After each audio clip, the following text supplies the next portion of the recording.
Chhimbal ule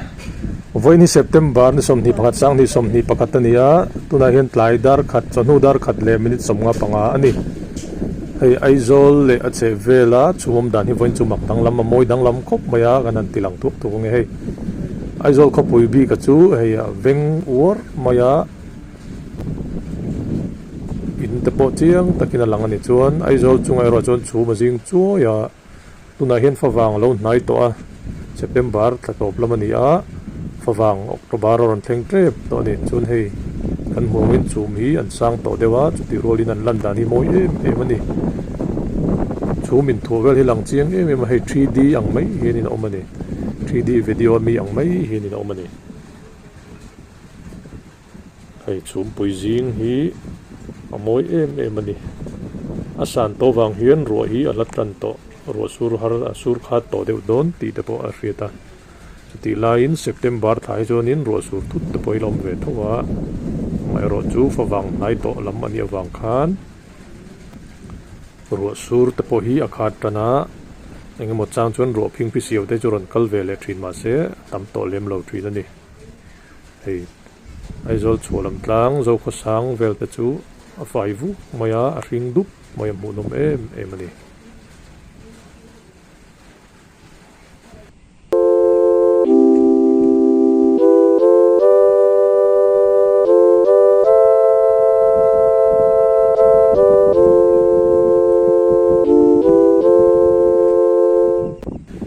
Bethlehem le college veng a langa am veng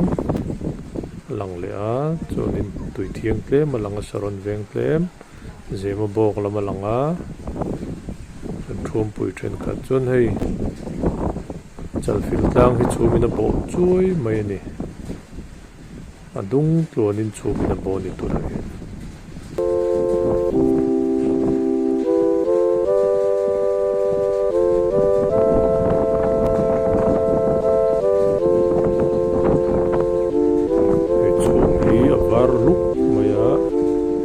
var tak vom khom te poi ang khop mai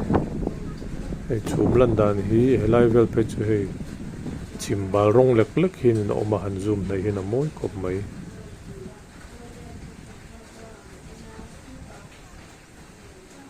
YouTube pain han en khan in video setting khan ti high quality deuh hlek thei ula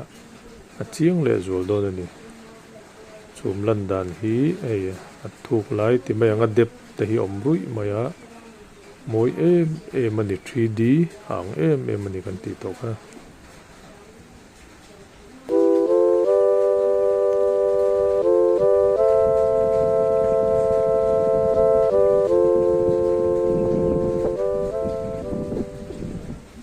kati zong kha kuma kan video chu ni kan lo me kan video te lo thlir sakavain kan lom hle ni kan channel hi lo subscribe sakave ula la subscribe lo te kan chuna thei angin min lo share dar sakave don nia kan lo me